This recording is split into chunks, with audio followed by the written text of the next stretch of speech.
The scent of burnt synth coffee and stale, recycled oxygen hung heavy in the air, punctuated by the rhythmic clack, clack, clack of a malfunctioning data router.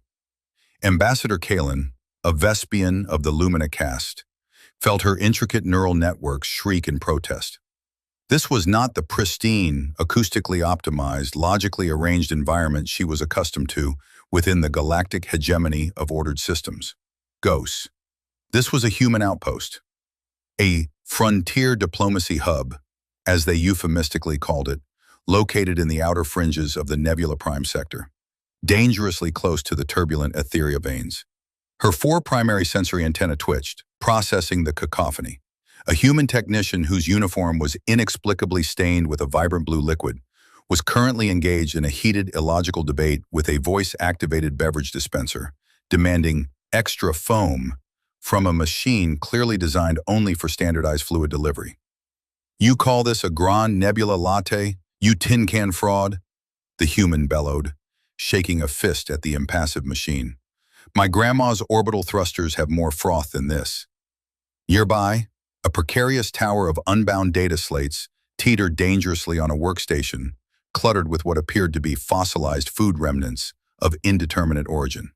A faint, repetitive thumping sound, punctuated by guttural shouts and what sounded suspiciously like smashing objects, emanated from a back room, which Kalen had been informed was a recreational area where humans engaged in bouncing a spherical object against a wall for prolonged periods.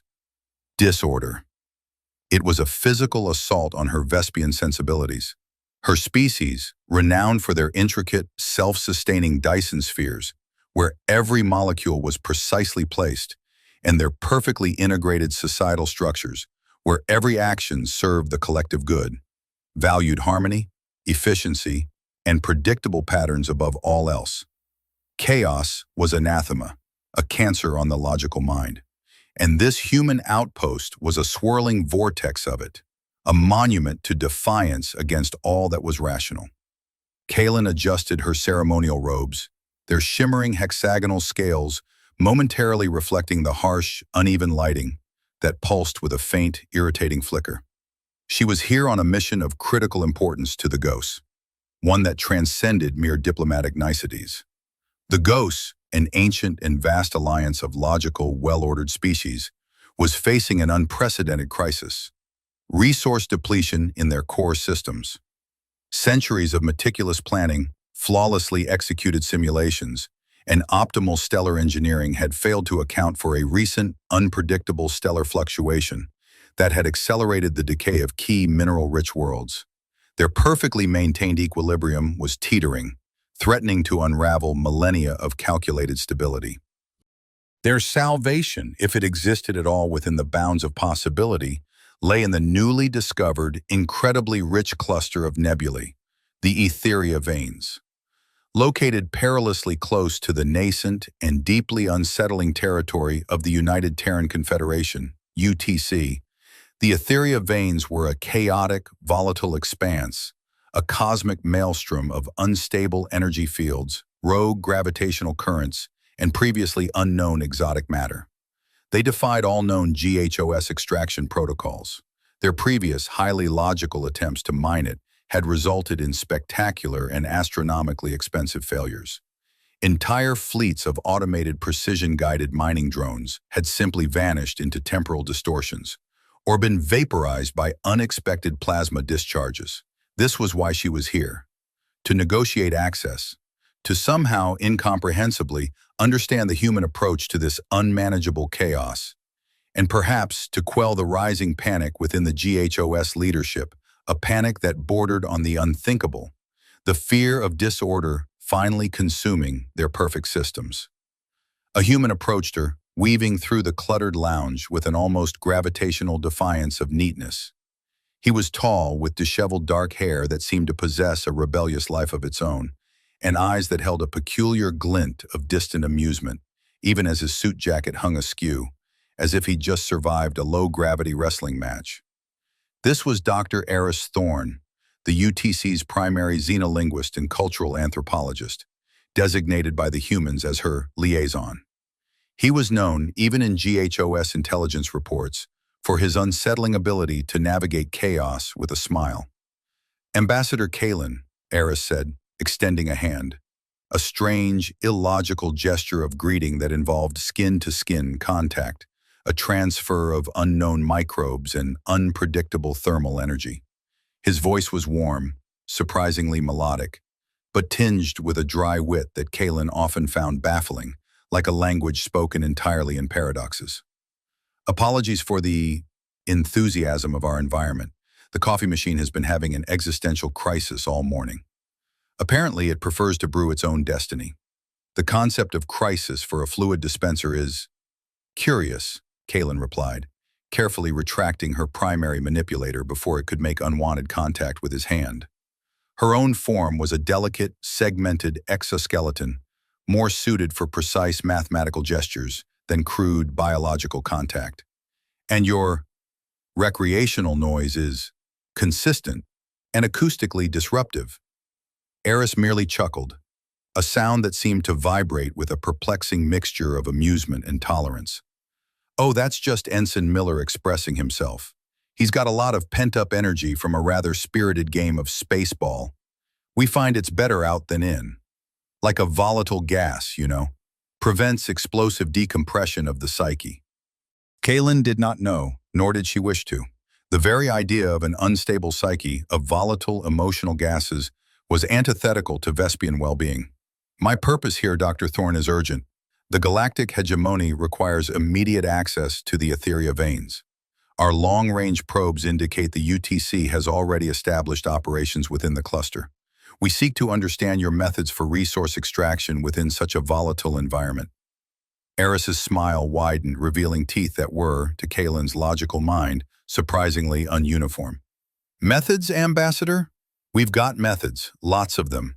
Most involve duct tape, a prayer, a very large hammer, and occasionally a dash of sheer, bloody-minded stubbornness. But we get results, often surprising ones. Kalen's antennae stiffened, her internal databanks flashing red warnings.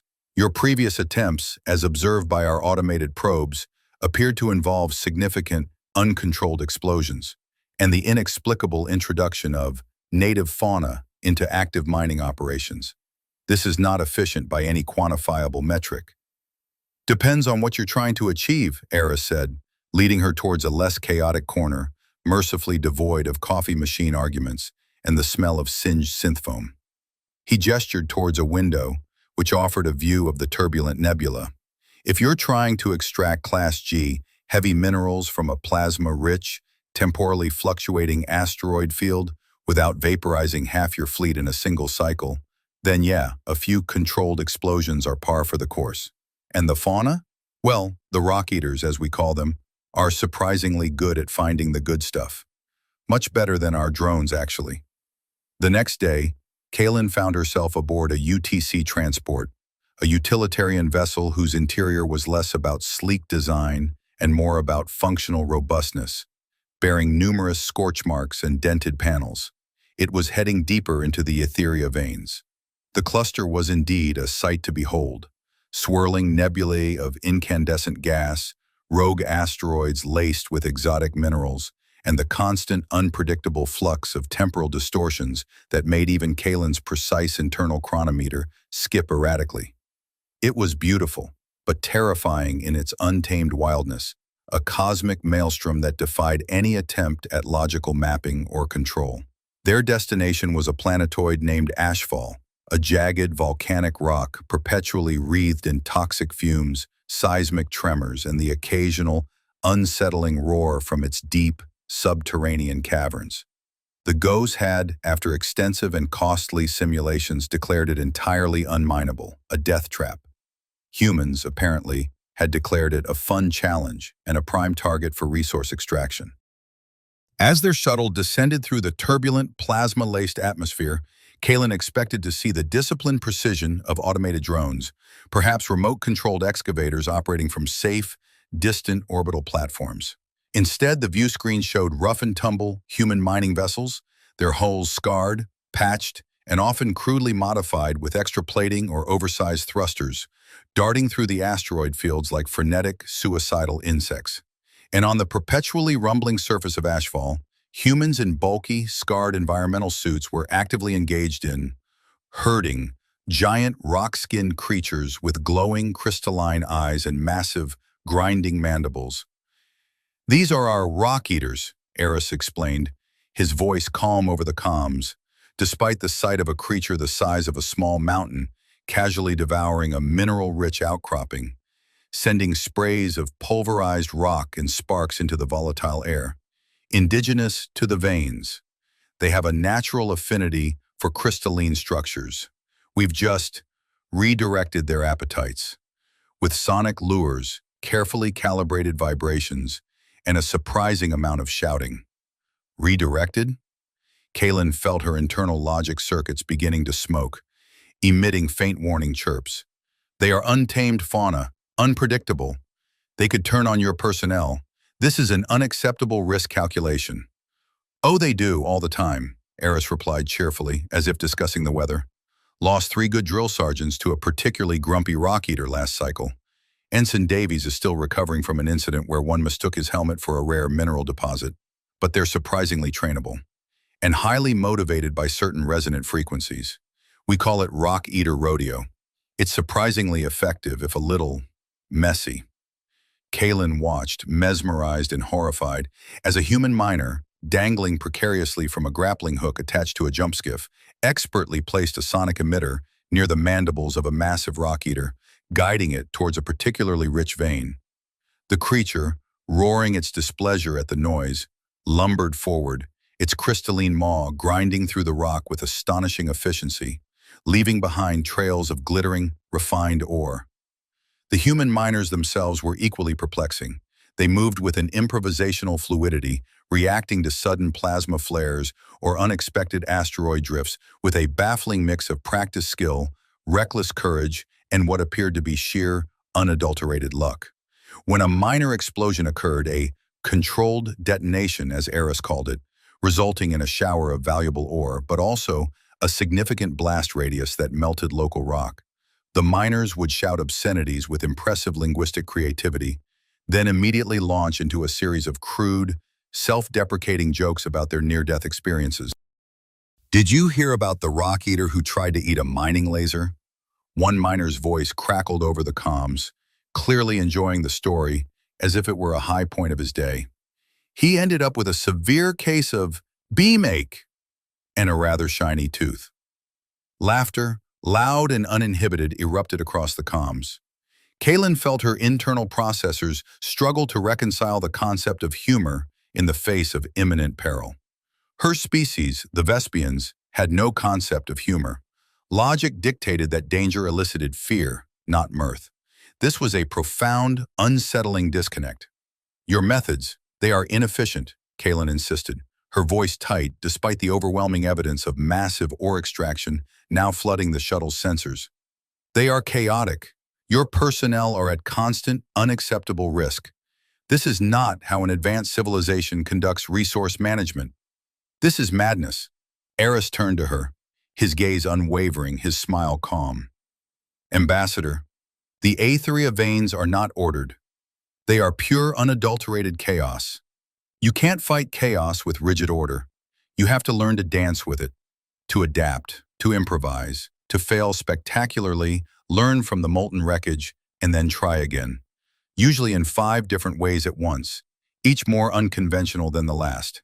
It's messy, it's loud, it's often terrifying, but it works, and it produces results that your ordered methods simply cannot achieve." Kaylin's antennae pulsed with growing disquiet. This human wasn't just explaining a method. He was articulating a fundamental difference in philosophy, a difference that unsettled her to her very core.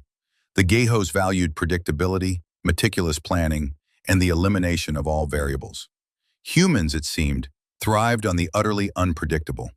Days turned into cycles, and Ambassador Kaylin remained on the human outpost, observing their operations. Her initial disgust slowly morphed into a grudging, deeply unsettling fascination. She witnessed their maintenance procedures, which often involved more brute force, less precise calibration, and an alarming reliance on percussive adjustments than any GHO's engineer would tolerate. She saw their problem-solving sessions, which resembled less logical debates and more improvised, boisterous arguments, punctuated by sudden, bizarre breakthroughs achieved through collective yelling. They built modular, adaptable structures that could be reconfigured on the fly, often mid-crisis, rather than the GHOS's meticulously planned, permanent installations. Their software was riddled with what humans charmingly called bugs or quirks, which somehow, inexplicably, allowed their systems to function even under immense strain, defying all Vespian programming principles. Their very technology seemed to reflect their chaotic nature, resilient in its imperfections. One incident particularly disturbed Kaylin, cementing her unease. A massive cargo hauler, the Iron Pig, heavily laden with raw minerals from Ashfall, suffered a catastrophic engine failure during atmospheric ascent. The GHOS protocol for such an event was clear.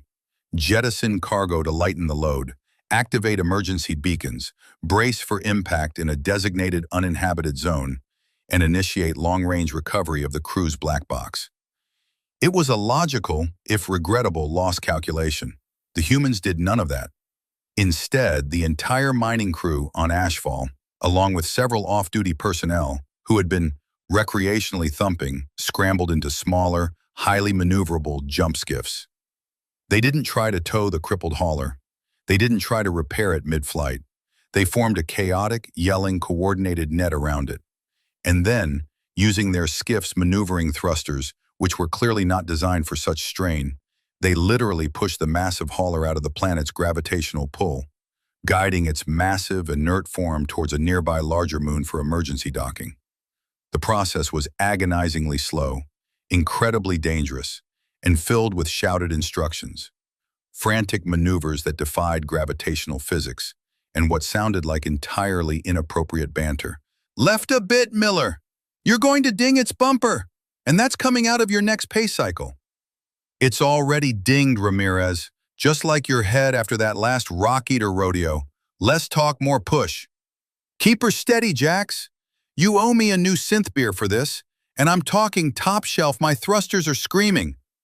Kaylin, observing from a safe distance with Eris in his shuttle, felt her neural network overload, sparking with 100 conflicting data points. This is illogical. It is inefficient. It is reckless. The energy expenditure alone is astronomical. Why would they risk so much for a single cargo hauler? Eris, his eyes glinting with a fierce, almost ancestral pride, merely smiled. "It's not just a cargo hauler, Ambassador. It's their cargo hauler, and those are their minerals. We don't leave our stuff behind if we can help it, especially when it's heavy. Besides, where's the fun in giving up when there's even a sliver of a chance?" The fun. That incomprehensible human concept that seemed to permeate their entire existence, even in the face of immense danger and logistical nightmares that would cripple any other species. They succeeded. The battered cargo hauler, scorched and smoking, its engines a ruin, was nudged into a stable orbital trajectory around the moon, ready for salvage. The miners, exhausted and covered in grime, their faces streaked with sweat and exhaust, returned to Ashfall, cheering, high-fiving each other, and immediately began recounting the near disaster, as if it were the most hilarious anecdote in recent memory. They reveled in the chaos, seemingly drawing strength from it. Kaylin felt a chill that had nothing to do with the chilly atmosphere of the observation deck. The GOS would have written off the hauler. It would have been a logical, acceptable loss, a data point in a cost-benefit analysis. But these humans, they had defied logic, embraced risk, and achieved an outcome that their perfectly ordered systems would have deemed impossible, all for the sake of a stubborn refusal to lose. Then came the incident that truly broke Ambassador Kaylin's logical framework and shattered her Vespian preconceptions. A sudden, catastrophic temporal distortion ripped through a section of the Etheria veins, far deeper than any human operations, in a region previously deemed too volatile, even for probes. It wasn't just a localized flux, it was a rogue, cascading singularity, twisting space-time itself into an impossibly tight knot. GOS long-range sensors, designed for precision, simply shut down in protest, their logical circuits overwhelmed. The anomaly was consuming everything, growing exponentially, a cosmic black hole in the making, threatening to swallow the entire sector. Panic erupted on the human outpost, but not the organized, logical panic of the Celestari, nor the silent, data-driven panic of the GOS.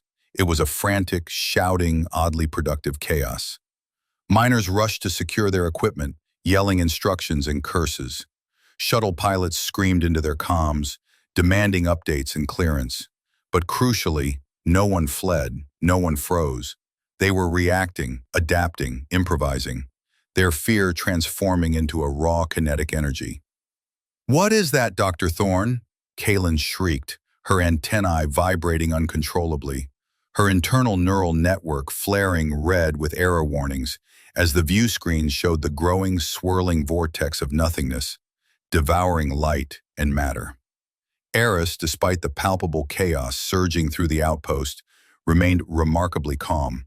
He was barking orders into his comms, coordinating responses, his voice loud but steady, radiating an almost infectious determination. "Rogue singularity, Ambassador. Gravitational anomaly. Probably a side effect of the high mineral density reacting with the nebula's fluctuating energy. Happens sometimes in unstable sectors when cosmic spaghetti decides to unwind." "Happens?" Kaylin screeched, her segmented body trembling. "This is an extinction-level event. It will consume the entire sector, your outpost, your fleets. Your very civilization will be erased from existence." "Not if we have anything to say about it, Ambassador," Eris retorted, his eyes alight with a dangerous, focused intensity that bordered on exhilaration. He wasn't afraid, he was energized. This was the kind of impossible problem that humanity seemed to thrive on. He watched a small, patched-up human dreadnought, the ironclad Spirit, a vessel that looked like it had survived a dozen stellar collisions, begin to power up its engines, not to flee, but to head towards the anomaly. Its captain, a gruff woman named Commander Petra Stone Jensen, was issuing commands, her voice surprisingly jovial despite the imminent doom. "All right, you overgrown dust bunnies," Jensen bellowed over the comms, clearly addressing her crew, her laughter echoing even through the static. "Time to show this cosmic vacuum cleaner what happens when it tries to mess with the UTC. Arm the particle cannons, prepare the grav projectors, and someone put on some decent rock and roll. We're going to give this thing a cosmic kick in the pants." Kaylin felt a cold dread seep into her very core. They are going to attack it? A singularity? They will be absorbed, crushed, vaporized. This is suicidal. "Not if they can kick it into a higher dimension first," Eris said, rubbing his hands together with a strange eagerness. "It's a long shot, Ambassador, a shot in the cosmic dark, but we've got some experimental theories about how to unravel these things. Needs a precise grav pulse, synchronized with a burst of concentrated particle energy, like hitting a very stubborn cosmic knot with a very big, very precise hammer." He turned to Kaylin, his gaze piercing her with an intensity she had never encountered in any GHOS diplomat. "Ambassador, this is it. This is what we do. When logic fails, when the impossible happens, when every single indicator screams, 'Retreat and die,' we throw everything we've got at it. We don't give up. We don't surrender to the void. We yell at it. We punch it. And sometimes, just sometimes, we win, gloriously." The ironclad Spirit, along with several smaller support vessels that looked like motes of dust beside the dreadnought, charged into the maelstrom of the singularity. The scene on the view screen became a dizzying, terrifying display of flashing lights, raw energy discharges, and the tiny, defiant human ships dancing on the very edge of oblivion, refusing to be consumed. "They're going to die," Kaylin whispered, her entire being trembling with a logical certainty of their annihilation, a cold, hard fact. Eris merely smiled, a fierce, almost predatory grin that held no malice, only an unyielding determination. "Maybe, but they're going to go down swinging, and if they do die, they'll probably make a really bad joke about it on their way out, and leave behind enough data for us to figure it out next time." The view screen of the human outpost flickered, displaying the impossible battle with stark, terrifying clarity. The ironclad Spirit, A vessel that Ghost strategists would have deemed too crudely constructed for precision combat, too vulnerable for such a maneuver, was now performing a terrifying, beautiful dance on the edge of a cosmic anomaly, defying all known astrophysical constants. Its particle cannons spat blinding bursts of concentrated energy into the swirling vortex, while its experimental grav projectors pulsed with violent, destabilizing fields, attempting to unravel the very fabric of space-time. Ambassador Kalen watched, her neural network in a state of unprecedented, overwhelming overload. Her species had always sought to understand, to quantify, to control the universe. This was beyond understanding. This was an act of raw, unbridled defiance against the very laws of physics, against the fundamental nature of existence. "They are firing into the singularity," Kalen articulated, her voice a strained, reedy rasp, barely audible above the outpost's alarms. "This is a direct violation of gravitational containment principles. It should collapse upon them. They should be annihilated instantly." "Should, yes," Eris Thorne agreed, his eyes glued to the screen, a faint bead of sweat on his brow, a rare display of human physiological response, indicative of extreme focus, not fear. But Commander Jensen's crew are less about should and more about what if we try this. They're rewriting the textbook as they go. The ironclad spirit shuddered violently, engulfed by the temporal distortions. Alarms blared from the human comms, deafening now. "Hull integrity failing, bracing for impact. Shields at 20% and dropping fast. Ramirez, stop yelling about your grandma's cooking. We're trying to save the sector here. Focus." "They're getting closer," Eris murmured, his voice tight with a strange, exhilarating tension. "Jensen's pushing it. They're going for the core instability. If they can hit the precise frequency, the perfect moment of flux." Suddenly, a massive, unearthly groan ripped through space-time itself, a sound that seemed to come from everywhere and nowhere at once. The singularity on the view screen didn't collapse. Instead, it began to shimmer violently. Its edges, previously sharp and terrifying, blurred, then softened, as if a cosmic knot was being unpicked. The rapid consumption of space-time slowed, then reversed. It's changing," Kalen shrieked, her antenna flaring with an unprecedented burst of raw data, her neural network struggling to categorize the utterly impossible. "The gravitational signature is dispersing. The temporal distortion is lessening. It's unraveling." Eris let out a triumphant whoop, startling Kalen almost as much as the collapsing singularity. "They did it! Jensen, you magnificent madwoman! They found the frequency! They kicked it into a higher dimension! They literally gave it a new home!"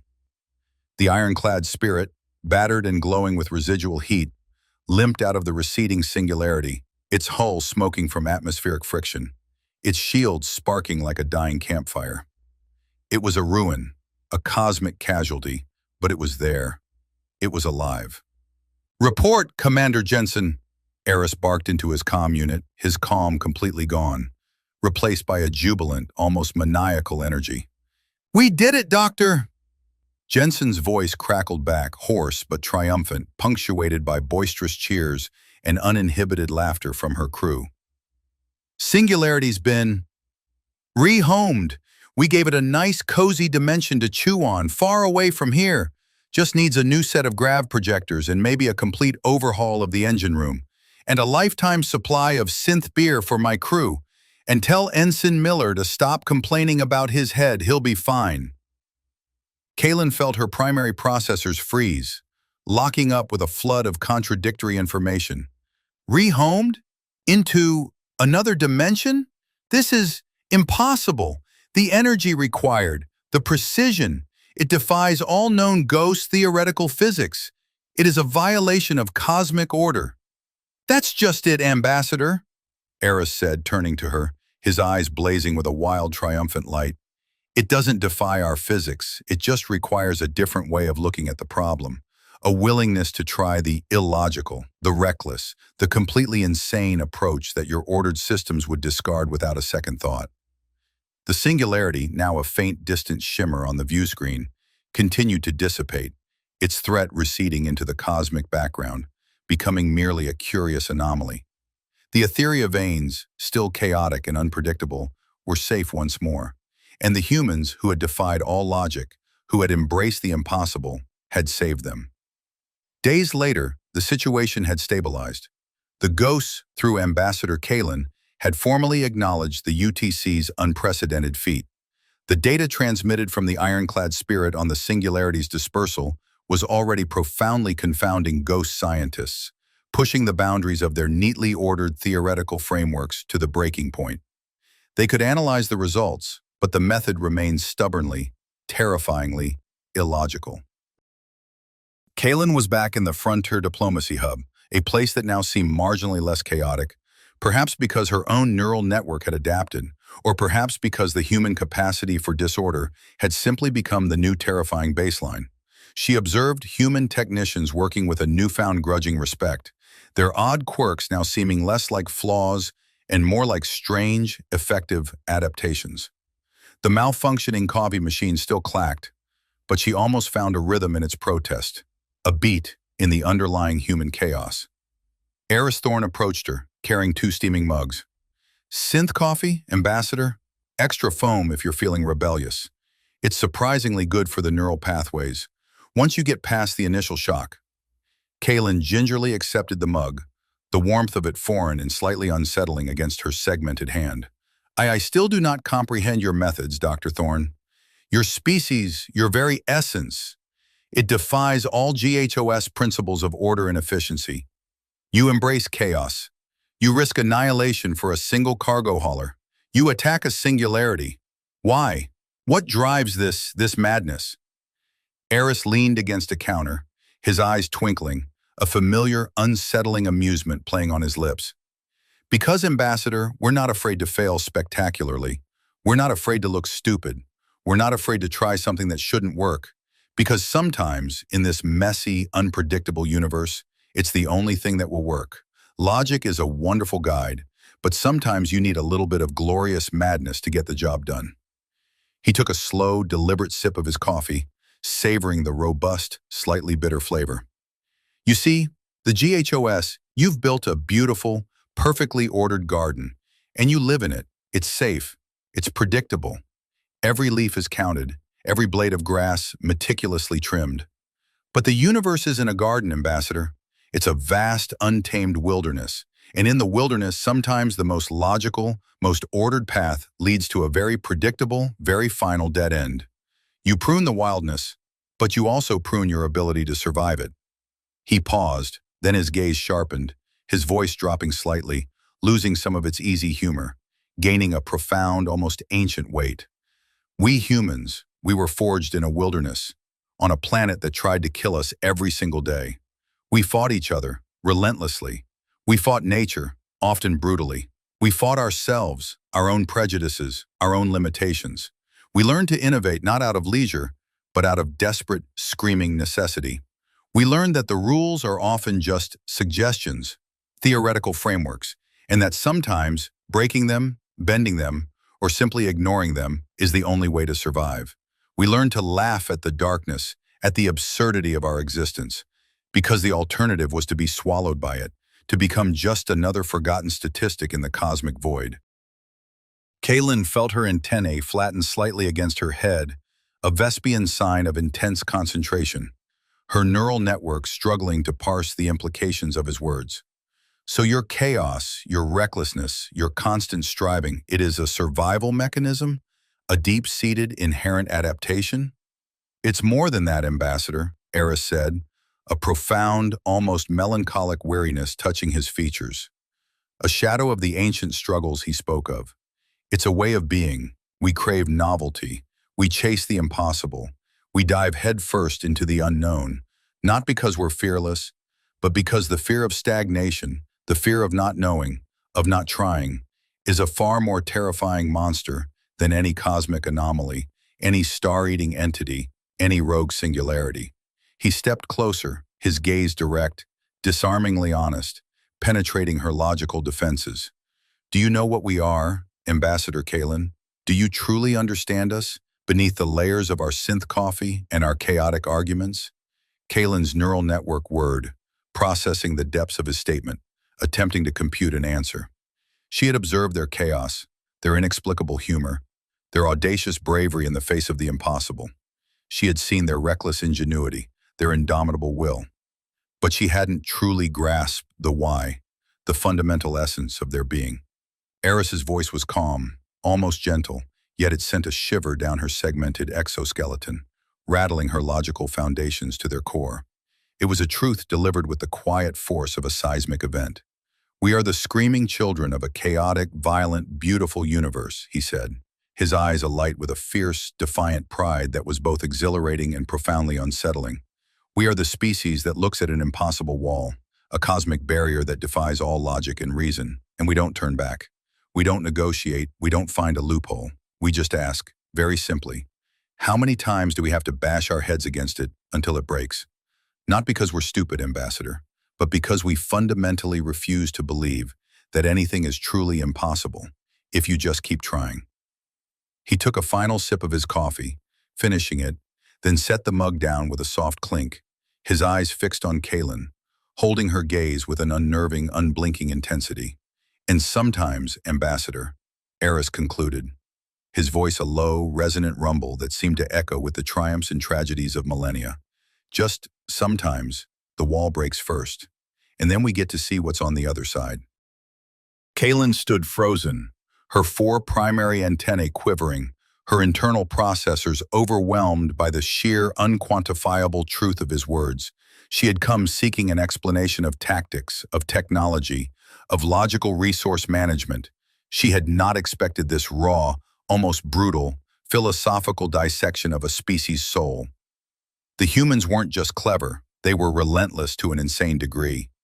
They weren't just brave, they were unbreakable in their defiance of the impossible, born from a history of facing down their own self-made terrors. Their chaos was not a flaw, it was their ultimate weapon, a chaotic adaptation to a chaotic universe. She had asked, with logical Vespian curiosity, "Do you know what we are?" And his response, delivered with such calm, such conviction, such a terrifying depth of understanding of their own inherent, wild nature, had made her tremble. Not with fear of their power, but with the chilling realization of their boundless, unpredictable, and ultimately terrifying potential. The galactic hegemony of ordered systems, for all its millennia of meticulous planning and perfect harmony, had just met a species that found its strength in the very chaos they abhorred, and they had no idea how to logically categorize, let alone control, a species whose ultimate triumph came from bashing their heads against the wall until it broke, laughing, cursing, and telling jokes all the way. The universe, to them, was just another wall waiting to be broken.